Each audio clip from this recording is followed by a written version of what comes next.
Okay, so I want to start my presentation with a little bit of background on how I came to my question.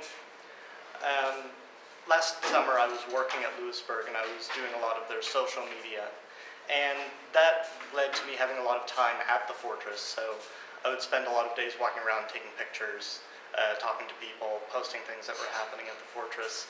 And it started to dawn on me that the Fortress is a really interesting and confusing place at times.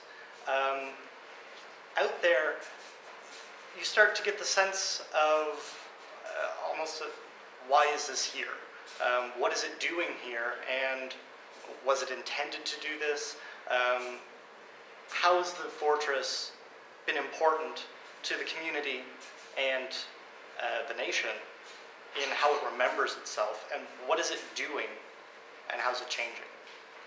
So, what I narrowed my question down to was a look at the physical structure of Louisbourg. I wanted to look at how the physical site of the fortress has been commemorated over time, and how that's changed, and what structures have been there in the past, how have they been shifted, how have they changed, are they gone? So this led me to start my research, and the first memorial that we can find at Louisbourg is one which does not stand there anymore, and it really is little known. It shows up in the documentation of this guy, Samuel Holland, the Surveyor General of British North America. And Samuel Holland had been at Louisbourg during the second siege, sorry.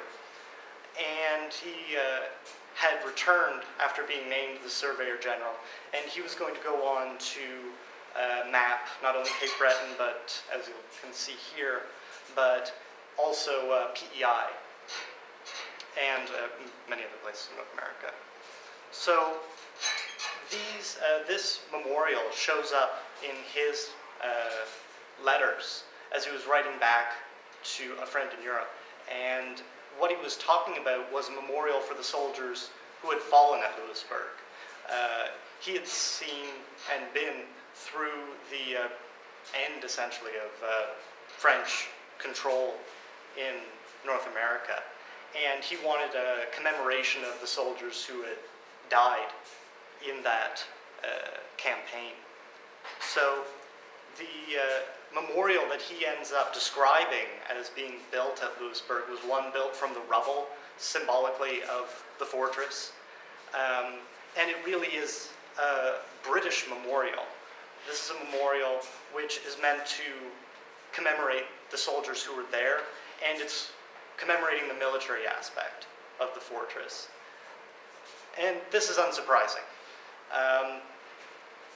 These are people commemorating themselves, essentially. And these types of memorials are common after military campaigns, such as this. So, moving on, and I should stress again that this is the ground level for commemoration at Louisbourg. This is going to be the starting block for everything that comes afterwards. So, when we move on to 1895, we get the second memorial that's placed at Louisbourg. And when I started looking into this memorial, I really expected it to be quite similar. The people who put up this memorial, which you can see here, was the General Society of Colonial Wars. And as you can see from their membership requirements, which are the same over time, these are people who can claim heritage back to people who fought on the British side of the colonial wars. So what we have then is not necessarily a group of people who were involved personally with the siege, but who are claiming some part of their identity as being involved with Louisbourg and the military capture of Louisbourg. So up till this point, I think, again, we're definitely seeing another heroic dead, another commemoration of our fallen soldiers. So, up till now, we move on to the event in itself. And the event that occurred for the unveiling of the memorial is a very interesting one. They had a report which they sent back containing all of the speeches, and there are many speeches at this event. People who were there were the Lieutenant Governor of Nova Scotia, the Governor General of Canada, the Earl of Aberdeen, sent his regrets, and also the President of the United States, Grover Cleveland, had sent his regrets. But involved in the event were members of officials of the Canadian government and members of the General Society. And here, as we can see in a speech written by Mr. De Peyster and read by Chairman Hallam Powell at the unveiling, he states that the Anglo-Saxon race on land and sea were united for a supreme effort. It was indeed the victory of our race, won by uniting the men born in the New England with those in the Old. So, later on, he then also states that more than a century had passed since the landing at Plymouth. Many of the asperities of frontier life had softened, the Indians had ceased to molest, religious fervor was somewhat milder in expression, and religious persecution had long ceased. So, while we're also commemorating our fallen dead, this is really an idyllic look at the past, a past where these people were pioneers in their land, whereas now, and I should state that the General Society of Colonial Wars is made up mostly of educated, wealthy, white men. And this is them kind of looking back at this time as if not necessarily something we want to go back to, something that gives us a place and is something that we want to be remembered. And by elevating the status of this event, we can claim a greater status within society. So this event included 2 hours of speeches, of which these 2 statements are entirely typical. So we come back to a British monocultural view of Louisbourg. And the aspect that, again, is really focused in on is the military aspect. But this memorial also begins to show a shift in how Louisbourg was starting to be remembered. And I'll get to that in a moment, because as you can see here, these are medals, which I'm just going to use to kind of reinforce again the homogeneity of commemoration at this point in time. These medals were struck from a cannon from a sunken French vessel.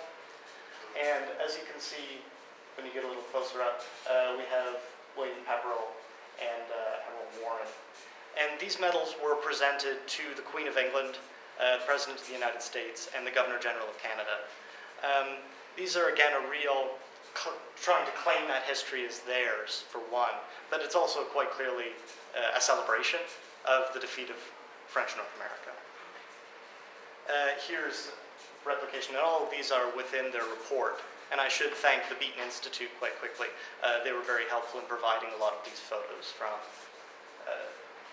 the report. And again, we see Britannia on the flag, which was supposedly flown at Louisbourg.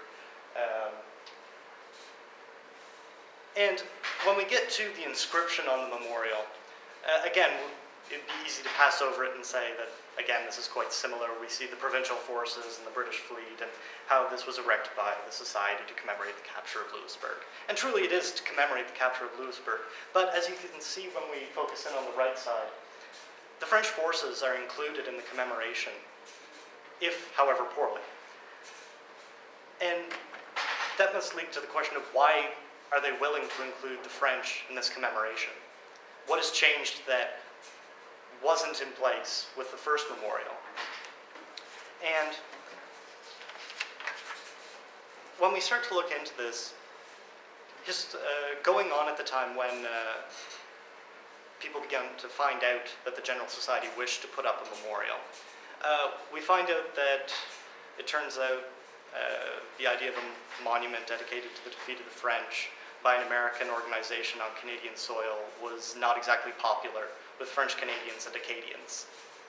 So this early on, we really do start to see a shift towards French commemoration, because we see that 3 French newspapers and 1 English Catholic newspaper had raised protest to this. It's clearly in the minds of the French community that they need to take part in the commemoration of Louisbourg and claim it back. Pascal Poirier, an Acadian New Brunswick senator, told the Senate that the monument violated the norms of international decency. And as we move on, we can really start to see that even though the speeches are very Anglophilic, they're trying to appease French opinion. Not that they necessarily have to. Due to these protests, it was still decided that the monument could go ahead. But it was clearly in their minds that they had to, in some way, accommodate French opinion. So we see that Reverend Dr. Salter, a lineal descendant of the sister of Sir William Pepperell, who blessed the proceedings, included the people and government of France. And we go back to our lovely Mr. de Peyster with, "There is no braver race on the planet than the French." And also, "The laurels won here were won from no poltroons, but from the brave, romantic, chivalrous, but unfortunate children of glorious France." So, regardless of how poorly there is an attempt to accommodate French, there is an attempt. And again, I don't want to understate how Anglophilic this event was. Sir John Borneo, who's a Sydney native and was the clerk of House of Commons at the time, essentially claimed that French Canadians should be equally happy that France lost their possessions in the New World, because that led to Canada.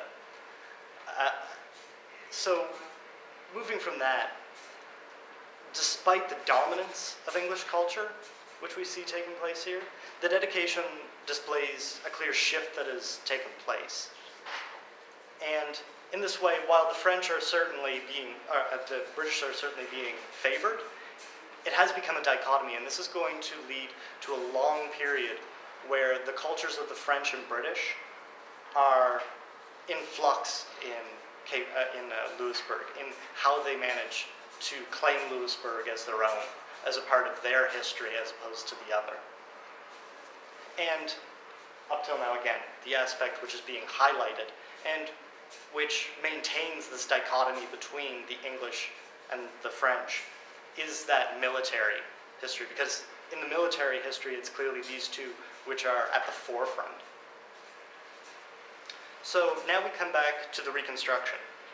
And the Reconstruction is perhaps the most complex commemoration that you could try to deal with. So I had to obviously scale back my view of it for time's sake. The events that have gone on at the fortress, if I was to include them, I would be dealing with a large amount of material. Whereas I really just want to focus in on the structure of Louisbourg, at least for the time being. So the Reconstruction began being built in 1961, but the idea for it starts in 1960 with the Rand Commission. The Rand Commission was a commission which was looking into the coal in Cape Breton. And the point of this recommendation that work on a scheme of reconstructing the ruins of the Fortress of Louisbourg as a historic site should begin, comes out of that economic strife which is going on at the time.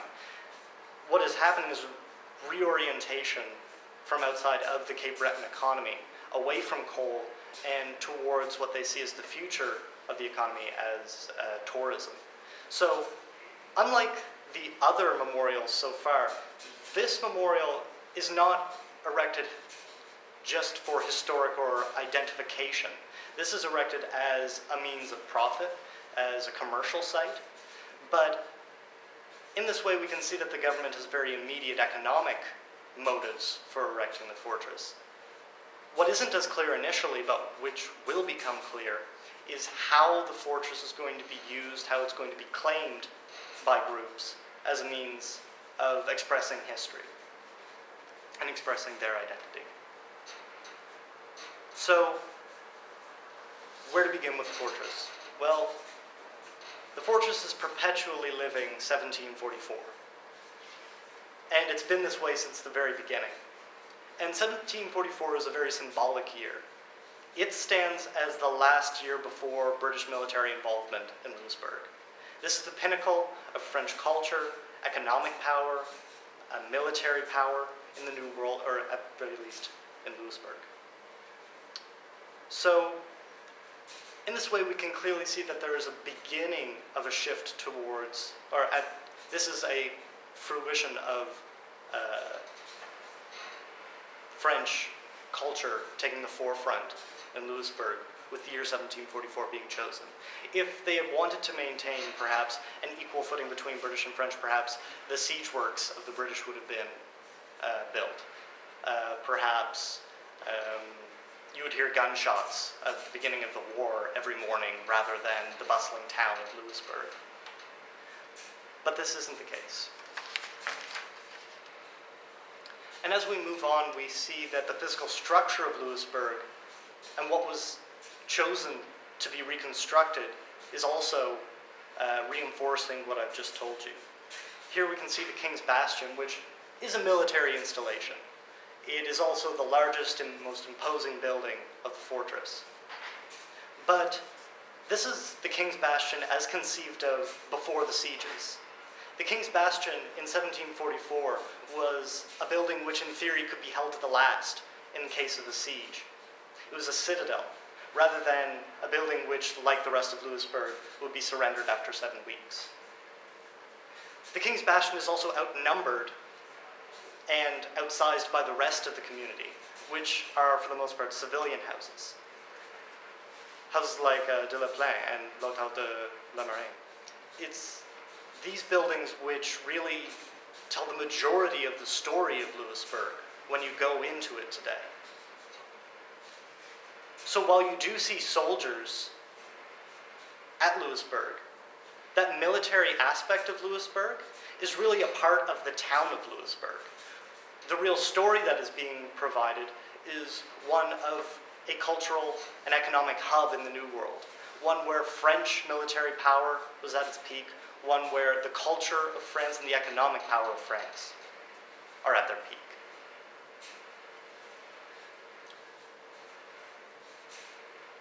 So what we've come to now is what was necessary to allow French culture to take the lead in Louisbourg. Because if we're going to focus on the military events which happen at Louisbourg, those don't change. The British take the lead when you focus on the military aspects of Louisbourg. Instead, by shifting to a focus on the town, focusing on the stories of the people there, focusing on the lives of the people there, you can allow French culture, which has a long history in Louisbourg, far longer than the British involvement in Louisbourg, if you want to look at the fortress. So, what I see happening here is bringing into focus a large swath of people, events, and themes which were not a part of the story until a shift towards the town took place. So, the period of commemoration that the reconstruction begins contains more shades of gray, as I've told you, than any of the other two that I've told you. In 1995, for the 250th anniversary of the first siege, 20,000 people came to the fortress over 3 days, and 1,200 reenactors commemorated the event with musket and cannon fire.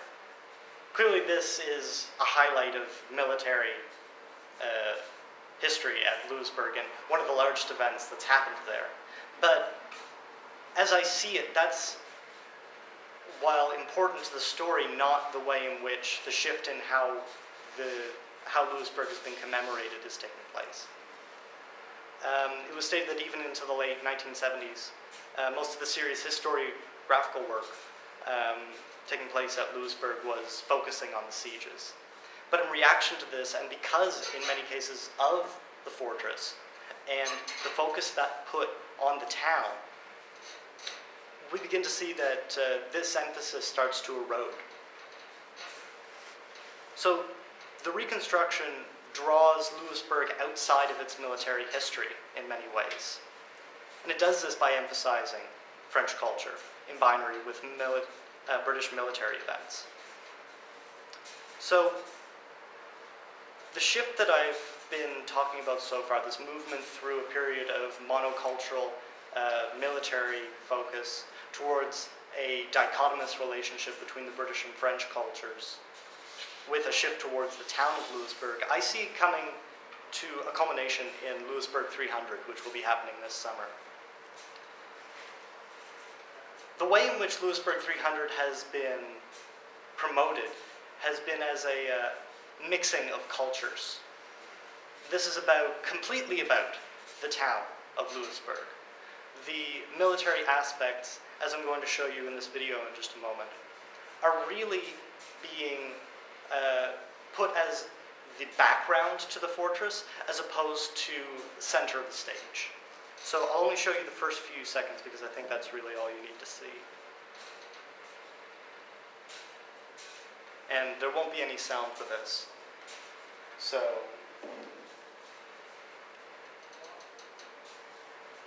as you can see, this is something which happens in the aftermath of war. And as we progress, it's a place where cultures united. This isn't a place where this was a clash of empires in the New World. This is about a new town, a new place, which is really being pinned as the background to Canada in many ways. They want to provide a place where we had a multicultural society existing in the New World, even before Canada. So, what we're seeing then is the fruition of a focus on the town of Louisbourg, because there were many cultures in Louisbourg. This has brought out a lot of stories, such as Mary Rose, who was a freed slave who ended up owning a hotel, and lived with her Aboriginal husband, Jean-Baptiste. This is the stories that are being foregrounded at this point because it provides a place to the people who own it now, which is, it's run in many cases by Parks Canada. This is a part of the national story of Canada rather than necessarily something unto itself, something which is happened outside of us. So I see our focus on multiculturalism in Canada as starting to affect the way in which we commemorate Louisbourg. And I believe that the history of Louisbourg, if we want to truly bring it into focus, is something that needs the military aspects of the fortress. You can't tell the history of Louisbourg without the military events which ended it. And if we're going to be honest about the history, well, I think up to this point, all of the shifts that have happened have been for the better. I think that a shift towards the French brought into focus a lot more history. I think a multicultural look at the fortress brings in to focus a lot more stories that need to be told and which are important. The problem that I see with this focus is that it only applies to the town, whereas I believe that there is a multicultural history of the military aspects of Louisbourg and its effects on the people of Louisbourg that should be told. And without that history as well, we'll still remain without an honest look at the history of Louisbourg. And that's where I think that we need to actively move in the future with commemoration. And this leads me now to really the purpose of what I see this research, having now gone through it with you. I think it's vitally important that this type of view of Louisbourg be advanced. We're coming upon an anniversary, and there's going to be an opportunity to really discuss the history of Louisbourg with people who, for one, are arriving at Louisbourg perhaps the first time in a long time. Louisbourg sees some people 20 years ago and then they show up out of the blue again. And to really connect with these people in a way to start a discussion about Louisbourg, I think that it's going to take something to get involved with them, and that leads me to the project that I've been doing. Now, the blog that I've done so far has been really focused on expounding what I've been telling you so far. And what I see it doing now is being as a forum for discussion, which should be involved with multiple other social medias. But beyond that, I think there needs to be an addition of what I'm doing right now with you. I need to be involved in discussions with the community, and I think the community of Louisbourg is perhaps the most important group to be involved in this. They're the people with the most interest, I believe, collectively in Louisbourg, how it gets commemorated. Because I think that there's also a commercial benefit to allowing all of the stories that ever happen at Louisbourg to be brought out, because that is what really draws people into Louisbourg. So what I intend to do now is, research-wise, attend a commemoration of the commemorators. There's going to be an event wherein there'll be exhibits based on people who I was, in the period that I was talking about before, where after the 1970s, really the erosion of the military focus at Louisbourg. People like Sandy Balcom, Bruce Fry. In this way, commemoration has really come full circle, wherein at the beginning we had a commemoration of British soldiers commemorating themselves. In the same way, we almost now have a commemoration of commemorators commemorating themselves. So I'm very interested to see this exhibit. I'm very happy to be here for the summer so that I can witness a lot of the events that happen at Louisbourg 300 and try and collect as much information about the proceedings as I can. Because I really do believe that the movement through commemoration that I've explained to you today is one that I'll be seeing out there over the summer. So thank you very much for listening. Right, a brief period for questions.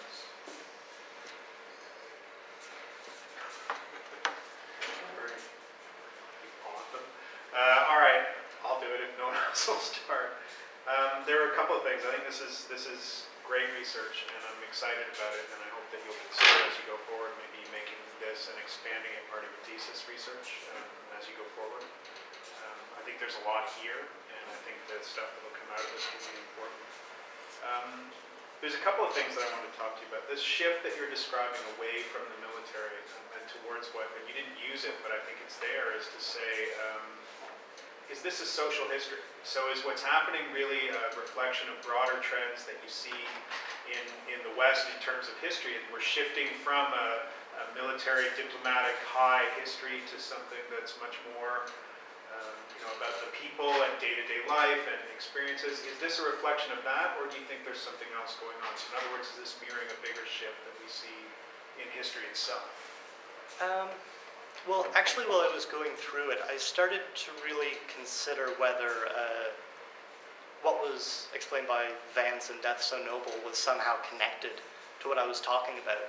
Because there really is, while there's certainly interest in the military history of Louisbourg, I think that the stepping away from a lot of what happened in the First and Second World War starts to affect how we perceive military engagements in the past as well. So I think this is almost that movement catching up with commemoration at Louisbourg, and the town of Louisbourg, its reconstruction in the fortress, really helped push that forward by providing a lot of new data in one case, because up till some point there was just more information on the sieges. But with the new information on the fortress, I really think that's playing into that trend as well. The fortress, though, in that reading is commemorating the current incarnation of it, is commemorating not anything really about the experience of the Americans or British who came to get rid of it. It's commemorating and memorializing the people who were gotten rid of. Is that the shift? This is finally that the French get their memorial? I think there's certainly a French connection there. I think this really places a powerful French presence in the New World and gives a root to French culture at a time when it was on equal settings with British. And it provides a place where British culture isn't constantly being seen as the autonomous actor acting out on French Canadians. So yes, certainly I would see this as a part of that as well. Any other questions from the floor? Oh, I got one more. You talked about Holland as the Surveyor General. I think as you go forward, one of the things that you might want to look at on the blog is there's been a lot of good literature on surveying and mapping as aspects of taking possession of things. In other words, the power to describe something is to control it. And I just think it's interesting that his purpose for being here is one aspect of this, and yet what he does reflects another aspect of something very similar. So that might be a literature worth engaging, to just think about what exactly is he doing while he's here. And maybe these are two sides of the same coin, in terms of controlling or mapping out an area and taking possession of it in doing so. And clearly you can see the influence of that. Yeah, and I almost wish that I had more time to discuss Samuel Holland. He's a really interesting character, and the places that he's involved with and the people he's involved with really are things that I'd like to do more research on, because I think that first memorial, while it was a convenient starting place, and I think I can rightly claim what it's doing, I think that there's a larger story to be told about why that was the way it was, the personalities involved with it being brought about, and Samuel Holland in general. I mean, he taught Captain Cook. They were together at Louisbourg. He goes on to really be an important figure in British North America. It's part of that whole project with people like Banks. There's a society he's connected to. Yeah, and I mean, like, Cook is connected to DeBar, who essentially gets paid with a governorship of Cape Breton. It's an interesting story that I really think would be very engaging for me to go back and work with as a starting point for more research. I hope you'll go forward with it. I think there's a lot here. So, thank you again.